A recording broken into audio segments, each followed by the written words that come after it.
Et l'ange va me dire, regarde l'autre côté là-bas. Je voyais des femmes qui pleuraient, des femmes qui souffraient, des femmes. Il va me dire, regarde bien cette femme-là.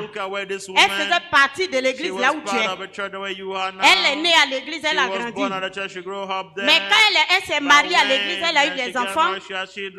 Arrivé un moment, elle refusait son mari au lit. Et le monsieur se masturbait. Arrivé un moment, tellement fatigué de la masturbation, il allait commettre adultère. Et elle est morte, c'est sa place qu'elle a. J'ai dit donc, il n'y a pas de solution pour eux. Il dit non, c'est fini pour eux comme ça. Des femmes qui refusent monsieur au lit. Je vais parler des femmes mariées dotées. Je ne parle pas de ceux qui sont en concubinage. Parce que là, ton passeport est déjà prêt si tu n'es pas doté. Amen. Et il va me dire, regarde l'autre côté.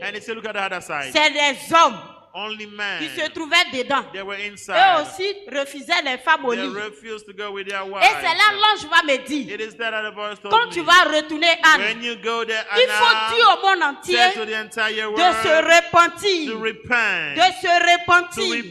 L'ange que tu as vu quand on entrait, qui tenait la trompette qui était là, il est prêt à sonner la trompette.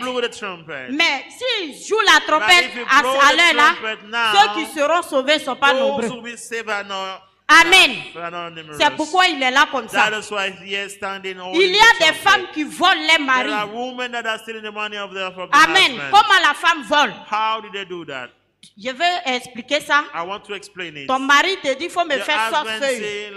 Et tu sais que 100 feuilles là, ça prend 2000. Et il te donne 5000 francs.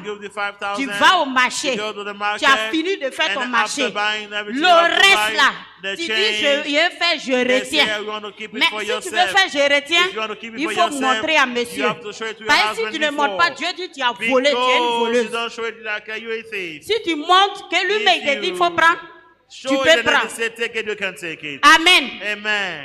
Et on va aller dans un autre coin.